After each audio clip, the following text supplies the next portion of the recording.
Bukan lolos Piala Dunia, inilah target Coach Sintayong bersama tim nasional Indonesia. Dan nampaknya ada satu misi yang tak ditulis di kontrak akan dibebankan kepada Sintayong dalam mengarungi round 3 kualifikasi Piala Dunia zona Asia. Nah, kita semua tahu bahwa PSSI sudah resmi memperpanjang kontrak Sintayong sampai tahun 2027.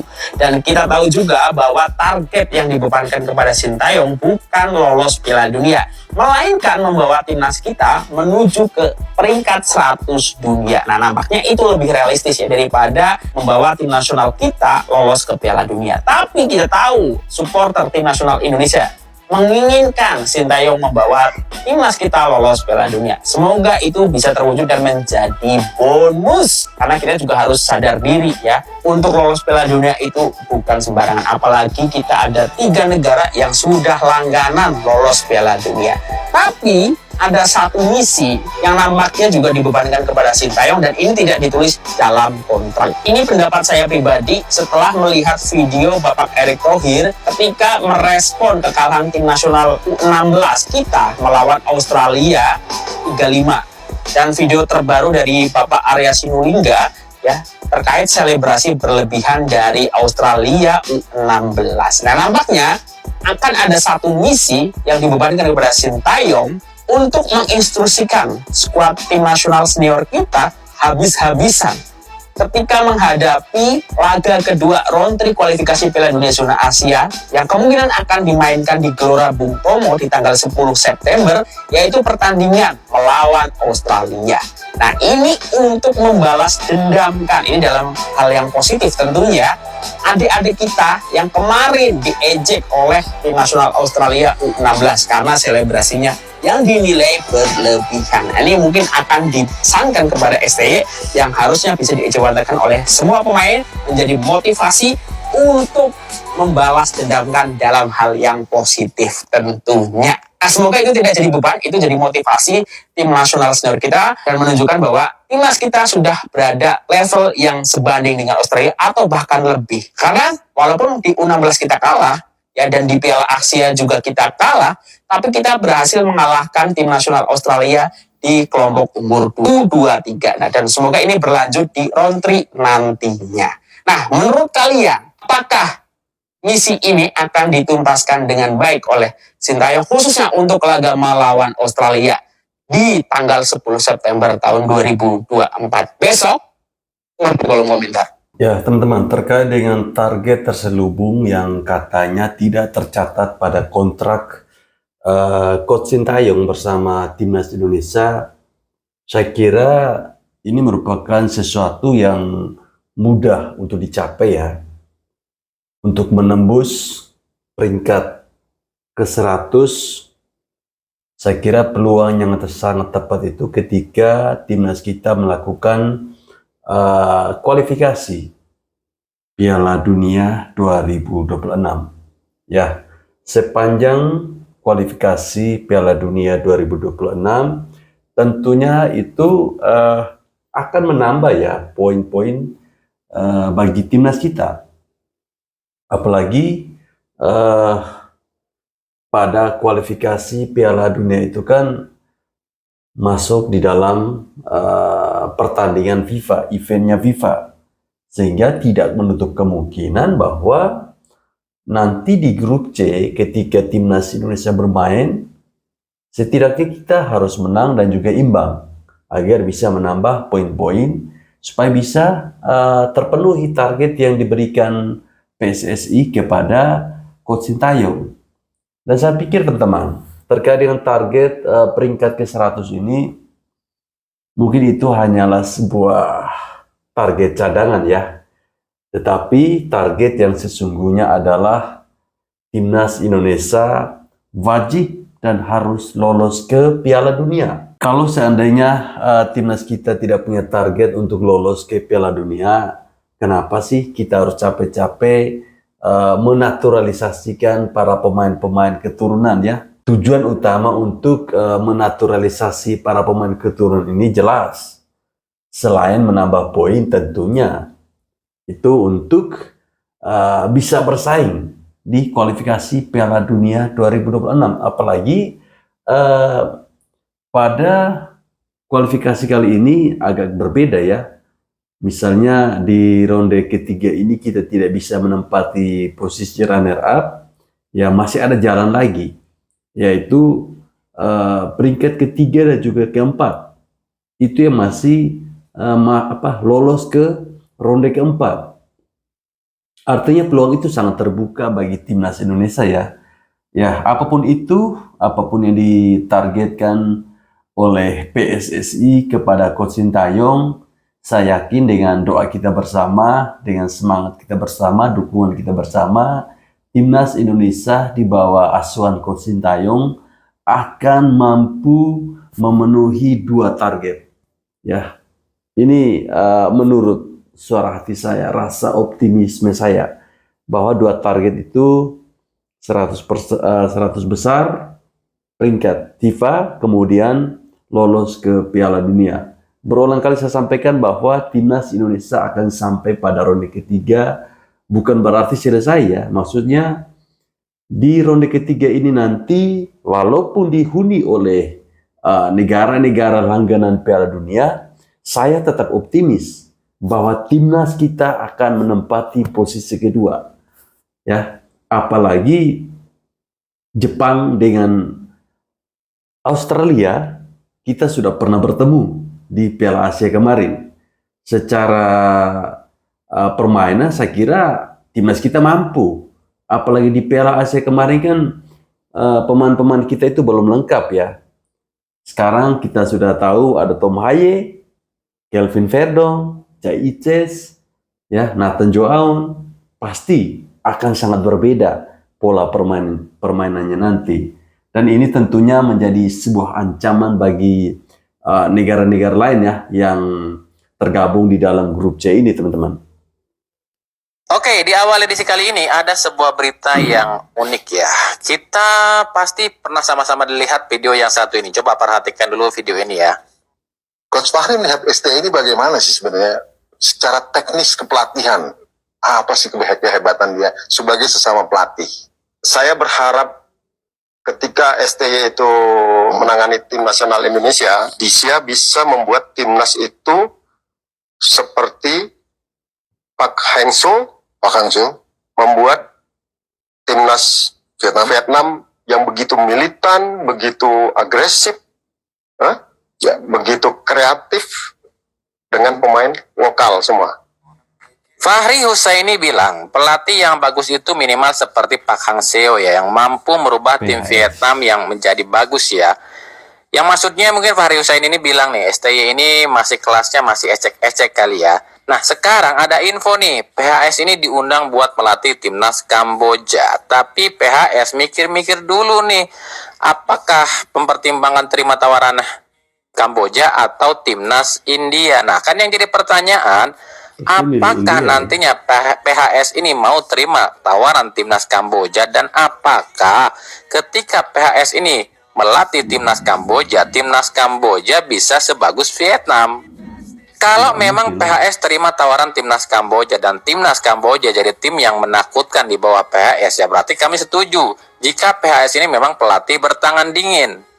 Sebab kita sama-sama tahu lah, seorang Keisuke Honda aja ampun-ampunan cuy latih timnas Kamboja yang dinilainya butuh 20 tahun lagi buat para pemain Kamboja ini tahu soal sepak bola. Tapi kalau PHS nantinya menolak timnas Kamboja dan lebih memilih timnas India, kan artinya PHS pun sadar kalau pemain Kamboja ini di bawah rata-rata pemain Vietnam, yang artinya bukan karena pelatihnya tapi karena pemainnya. Ya udah, kalau memang PHS ini pelatih hebat menurut Fahri Husaini, ya udah terima aja tuh PHS jadi pelatih timnas Kamboja, dan bisa nggak bawa timnas Kamboja seperti timnas Vietnam. Dan kalau PHS ngelatih timnas Kamboja, ya udah ajak adu tanding aja lawan timnas Indonesia biar tahu pelatih mana yang lebih hebat, bener nggak? Vietnam itu di bawah PHS bukan lantaran bagus karena skill pemainnya loh ya, tapi karena kasarnya. Pemain lawan itu kalau jumpa timnas Vietnam itu udah down duluan, sebab di otak para pemain yang melawan timnas Vietnam itu mikirnya kayak gini nih, gila main sekali lawan Vietnam tapi bisa pensiun dini karena kasarnya. Gitu kan yang ada di pikiran para pemain kalau ketemu timnas Vietnam. Sebab sekarang terbukti ya, setelah PHS ini keluar dari Vietnam, ya Vietnam diganti-ganti pelatih terus juga sama aja malah hancur kan. Ini artinya apa? Vietnam mengandalkan kasarnya, bukan masalah skillnya loh ya. Makanya kita akan lihat nanti nih, apakah mental PHS ini benar-benar teruji kalau memang terima tawaran Kamboja, dan apakah Kamboja akan menjadi lebih hebat. Kalau enggak, ya kita akan tanya ulang sama Fahri Husaini.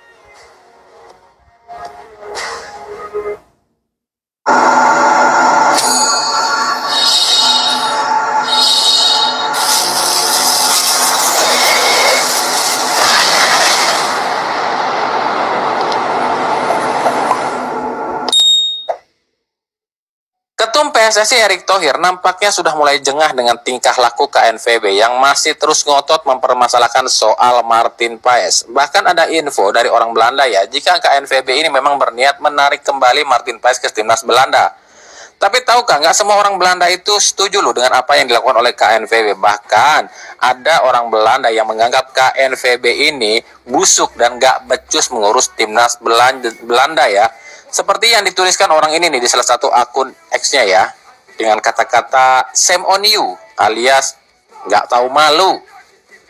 Erick Thohir akhirnya membentuk sebuah tim legal khusus untuk mensengketakan Martin Paes ini ke FIFA. Tim ini tuh berisikan lawyers alias pengacara yang memang mengerti hal-hal olahraga, ditopang oleh orang-orang khusus yang memang ahli di bidang ini.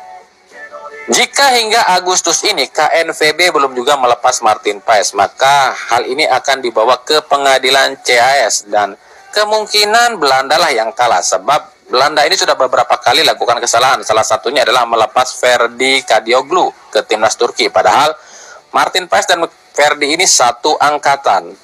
Martin Paes sendiri kabarnya resmi dipinjamkan ke Empoli di Serie A. Ini artinya Empoli ini mengakui kalau kualitas Paes ini memang lebih bagus dibandingkan para pemain Uni Eropa lain. Patut diketahui ya, di Serie A Italia itu cuma 2 loh slot pemain asing non-Eropa ya.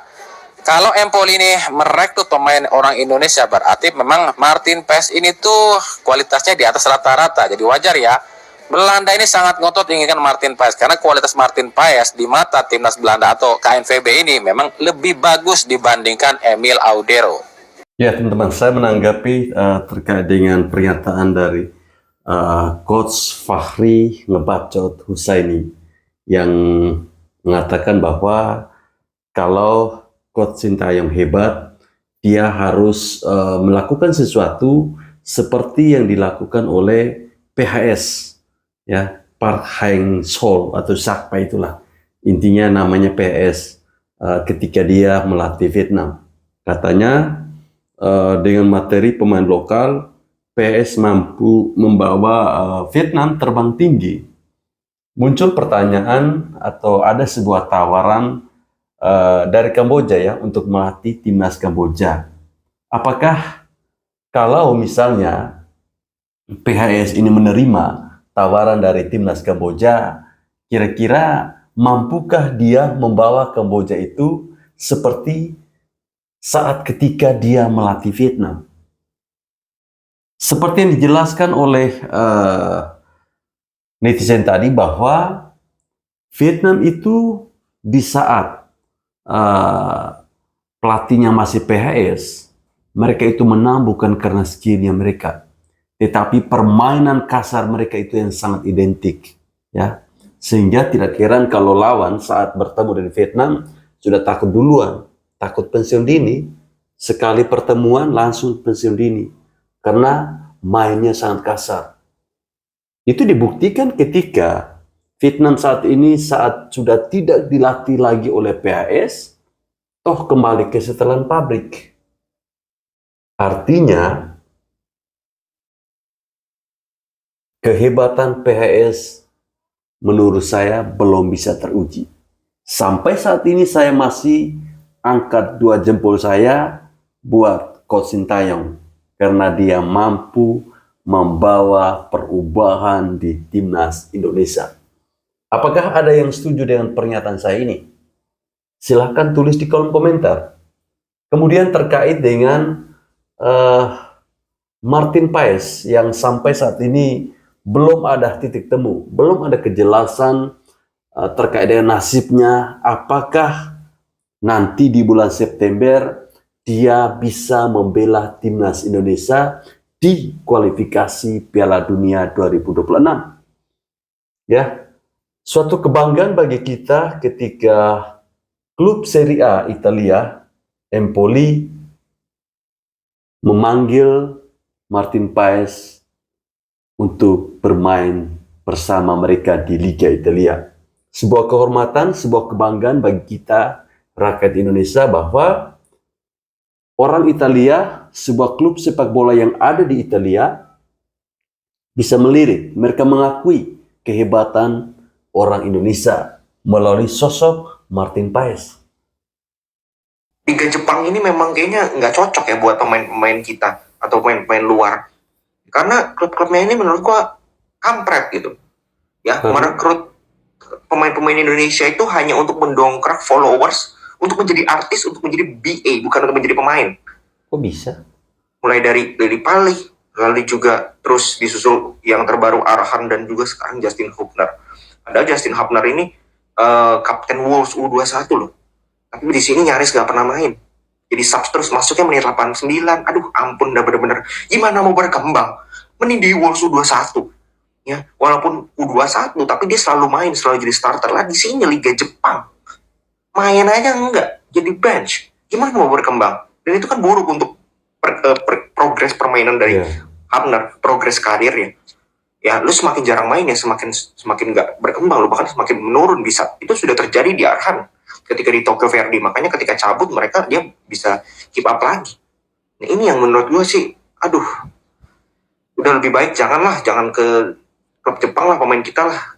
Udah terbukti kampret, klubnya kemanapun juga kampret. Ya, segitu dulu. Ya, mungkin ini bisa dijadikan pelajaran bagi pemain-pemain kita ya, yang ingin berkarir ke luar negeri, harus dilihat-lihat dulu. Jangan hanya karena nama besar bahwa saya ini bermain di luar negeri. Tapi kan apa gunanya kalau kita bermain di luar negeri, tetapi di sana kita tidak pernah dipakai, hanya menjadi pemain camat, yaitu cadangan mati. Nah, seperti yang diutarakan oleh Justin Hubner ya, di sebuah tulisan ini dia mengatakan bahwa mereka hanya ingin memanfaatkan saya untuk acara sosial mereka. Ya, mungkin karena mereka melihat bagaimana para pemain-pemain Indonesia ini kan penggemarnya sangat banyak. Jadi keinginan dari sebuah klub, khususnya di Jepang ya, kepada pemain-pemain Indonesia ini bukan semata-mata karena mereka membutuhkan atau dibutuhkan di dalam tim, tetapi lebih kepada sosial tadi, ya, acara sosial untuk lebih memperkenalkan klubnya mereka biar lebih banyak orang yang tahu. Pemain yang dinaturalisasi. Ini yang sangat-sangat, jadi saya sangat senang ini Bang. Saya sangat setuju sekarang dengan STY. Istilahnya bukan saya harus membela dia atau enggak. Dia pakai naturalisasi. Banyak orang yang komplain, banyak orang yang protes. Salah satunya Pemain pribumi mau dikemanakan? Kan begitu. Kalau saya bilang untuk saat sekarang dia bawa pemain-pemain naturalisasi dengan posisi yang memang tidak ada di Indonesia. Bukan tidak ada, kurang kualitasnya. Wajar dia ngambil. Pertanyaan saya, kenapa mereka mau protes? Berarti kan grassroots kita yang kita perbaiki dong. Iya. Orang di Eropa atau di Asia, itu orang punya lisensi tinggi, dia bisa turun untuk melatih kan? Iya. Kita enggak. Indonesia, kita punya APRO, jangankan APRO, A aja, melatih SSB, mau nggak? Iya. Padahal profesor harusnya ngelatih di bawah ya. Kalau kita mau bicara kualitas, mari sama-sama ke bawah kita. Dari bawah dong, grassroots kita yang kita perbaiki. Jadi kalau bilang protes naturalisasi begini saya nggak sependapat. Tapi kita butuh naturalisasi seperti yang dilakukan Sintayong ini. Perlu Untuk melahirkan tim Tangguh ya. Apa perlu seterusnya atau tidak? Ya, pertanyaan. Nah, ini dia. Kalau saya cukup dengan yang ini dulu. Cukup, karena ini kan pukulan bagi kita pelatih-pelatih yang ada. Untuk bisa mencetak pemain. Sehingga kemudian ke depan tidak perlu lagi ada naturalisasi. Ya, terkait dengan naturalisasi, itu sudah ditegaskan oleh Ketua Umum PSSI, Bapak Erick Thohir, bahwa ke depannya itu persentase naturalisasi tidak lagi seperti sekarang yang begini ya. Jadi naturalisasi di atas, lokalnya di bawah. Tapi ke depannya akan terbalik.